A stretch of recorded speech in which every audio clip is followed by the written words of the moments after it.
You're listening to Tassie Encounters Moments on Faith FM, and we're coming to you from Tasmania, right across Australia.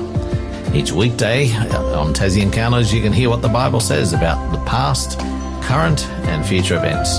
You can learn how to study the Bible more effectively. You can get to know who God is, why we're here and where we're going. And you can experience personal encounters with Jesus. I'm your host, Jason Cook, and today Jacob Ellis is back in the studio with us, talking about the topic of forgiveness. This week, let it go. Let it go. Has anyone ever said to you, just let it go, Jacob? Just let it go. Plenty of times. Plenty of times. I think I've been tempted to say that to some people as well. Just let it go. My son tends to get quite uptight about things that don't go right. Yep. Just this morning, I took him into work in my car and they moved house recently and the movers damaged some furniture and stuff and he's not happy about it and he's trying to sort it out and he gets very uptight about it. I should say, just let it go. Could almost get them a bit more angry by saying, just let it go. It's like saying, just calm down to somebody who's really upset. Exactly. It doesn't work. So what does work, I guess, is the question. We're going to be talking about that this week. But yesterday we introduced the topic. You had a song that we played at the end of the program and had some interesting lyrics there for us to think about. And we read this parable of an unforgiving servant. Do you want to give us a bit of a recap of that parable? And then we're going to dig into that a little bit more. Yeah, so it starts off with this Peter coming to Jesus and saying, Lord, how often shall I forgive? And Jesus kind of gives him an answer, like not just 7 times, but 70 times 7. 70 times 7. And so does that mean we've got to keep a track of 490 times? And then at the 491st time say, no, that's it, I'm not forgiving anymore. That's just a burden for me. Like, I don't know about you, but I'd give up just after 5. This is just not fun. Like, I don't think that's what Jesus was really meaning, was he? The life with Jesus it can be difficult, but it's not meant to be burdensome of keeping track of how many times you forgive someone. Absolutely. I think Jesus was really saying, hey, just have a heart of forgiveness. That's it. Have an attitude of forgiveness. Yeah. Yeah, so we have a king who rightly deserved something from a servant, and the servant couldn't give him. Now, that was 10,000 talents. 10,000 talents. Let's put that in perspective. I don't know how this guy racked up that much debt, but it's a lot of debt.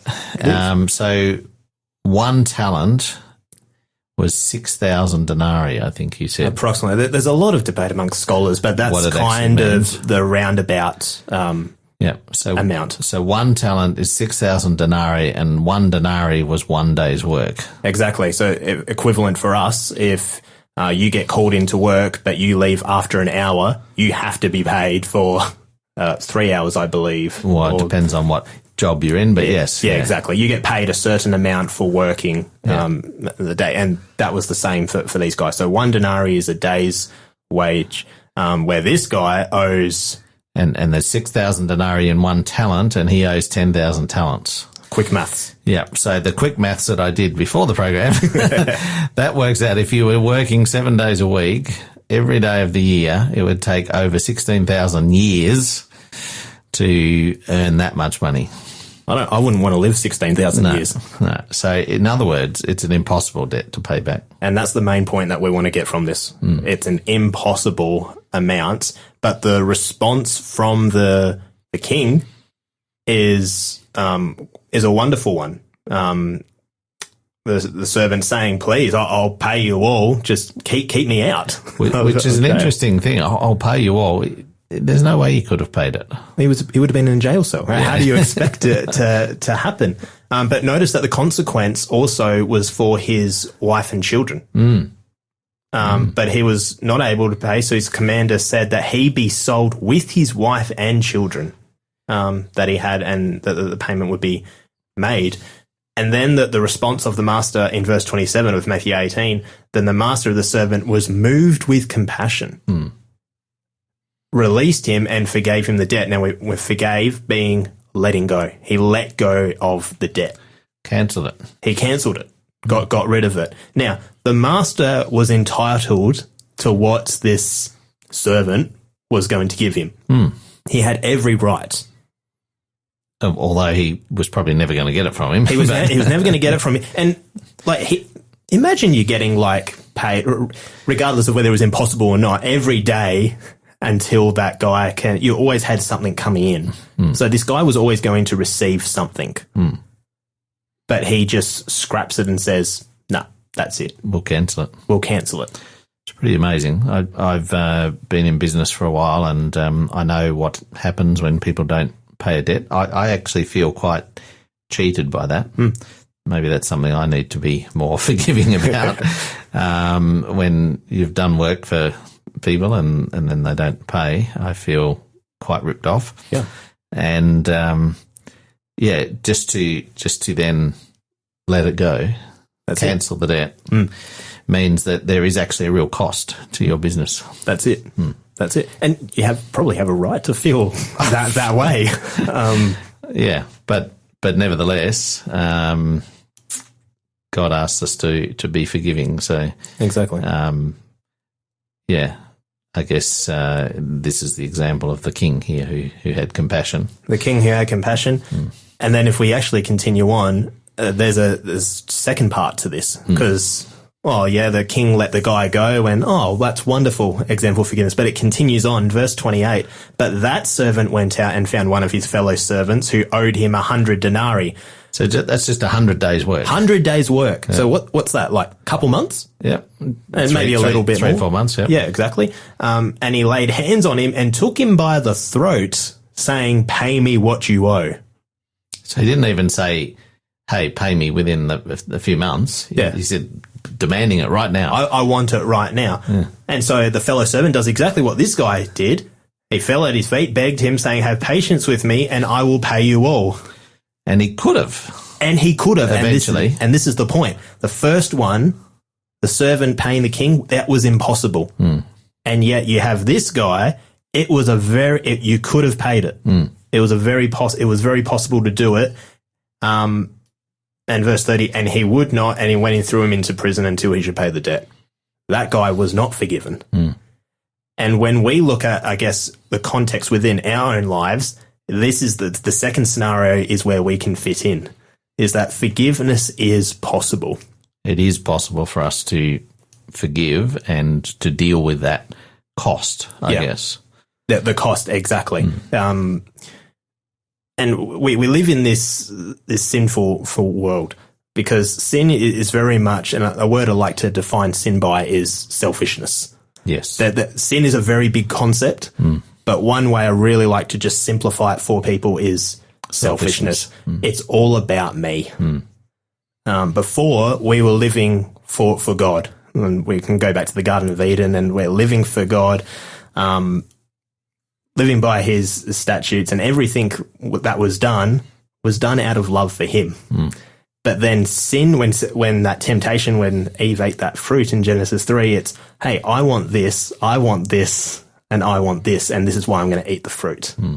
And even going back before that, this is getting a bit theological, but Satan himself, Lucifer, who was an angel, and he sought to be equal or above God. So that was, again, a selfish motive that crept into him. Exactly. And it can drive us. Selfishness can drive every part of our lives. But ultimately, God wants that to be let go of as well. For sure. And so, it becomes about us rather than God. And this is where the sacrifice comes in. Forgiveness requires sacrifice. It requires us to go, yes, this is what I'm owed. Yes, I have a right to this, whether that's an apology or whether that's something in return. I have a right to be angry at somebody. Exactly. You have the right, and I guess that's what we really want to stress. But it's moving on from that. It's looking at the bigger picture, because the bigger picture is not just me. The bigger picture is not just me, myself, and I. That there is a bigger picture here with a lot more at play. And forgiveness requires us to take that step to let go and look at that big picture and to move forward in the way that God would ultimately want us to. Someone said to me once that God never asks us to give up anything that's good for us. Now, in this case, God is asking us to give up the anger, to give up the resentment, to give up the hatred or whatever it is, that negative emotion that drives us to lack of forgiveness. And he asks us to, so there is a cost, I guess. We are giving up something. Yeah. But the result of giving that up is actually something better. And that's where the big picture comes in. We may not know what that actually looks like.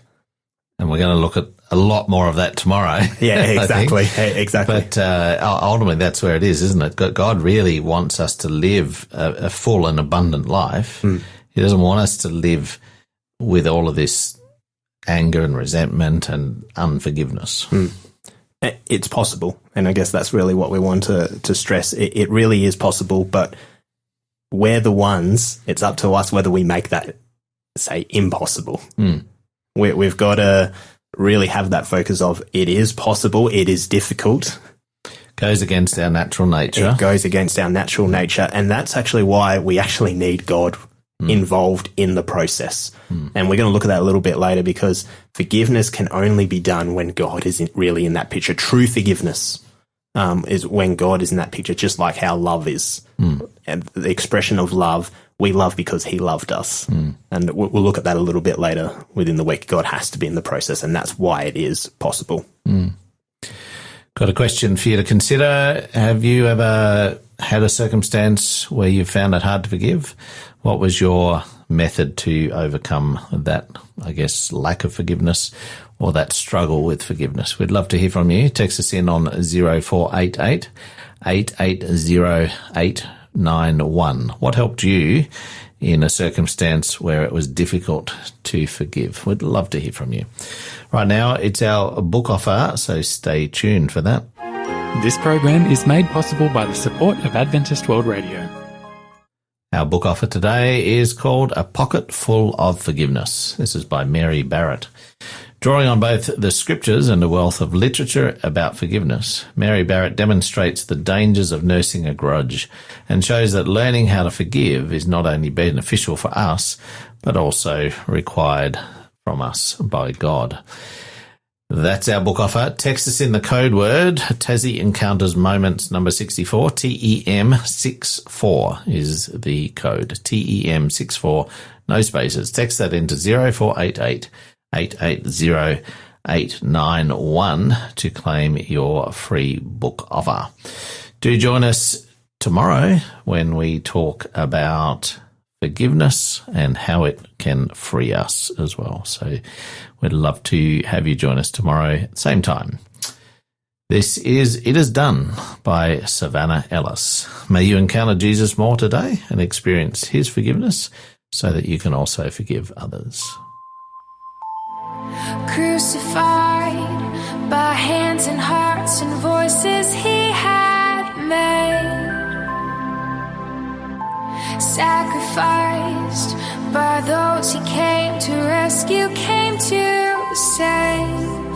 Forgiveness trampled over sin now and forever, it is finished.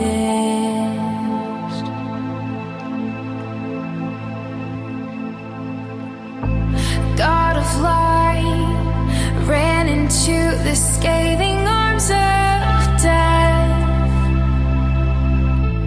gave his life, swallowed all my shame and paid my debt. Forgiveness trampled over sin now and forever, it is finished.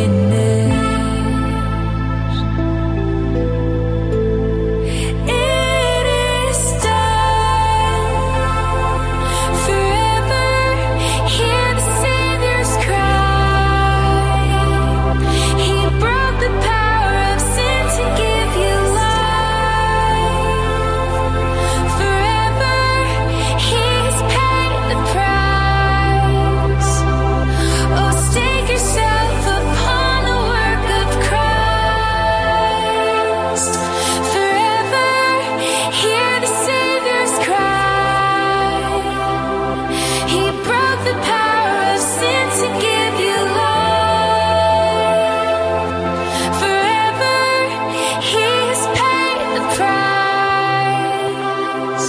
Oh, stake yourself upon the work of Christ.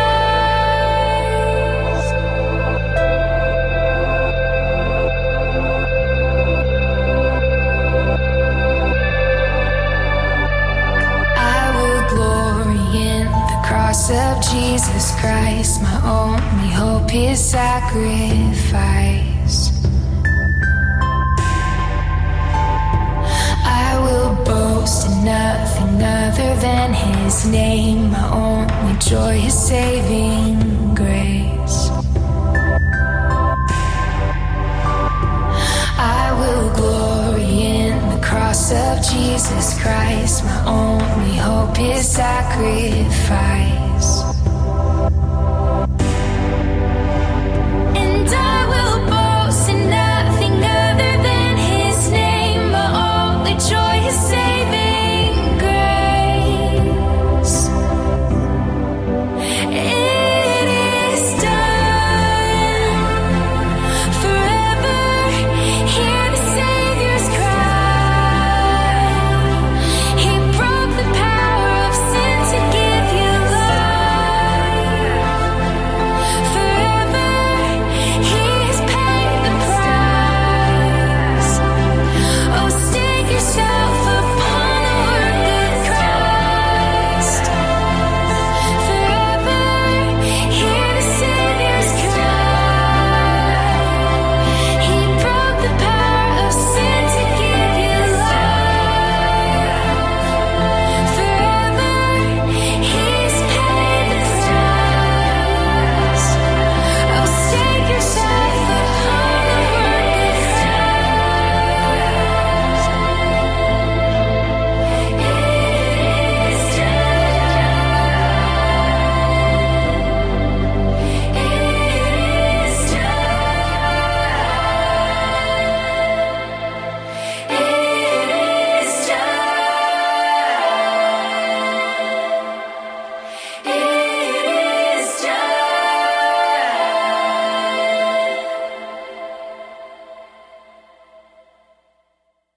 This program has been made possible by the support of Adventist World Radio.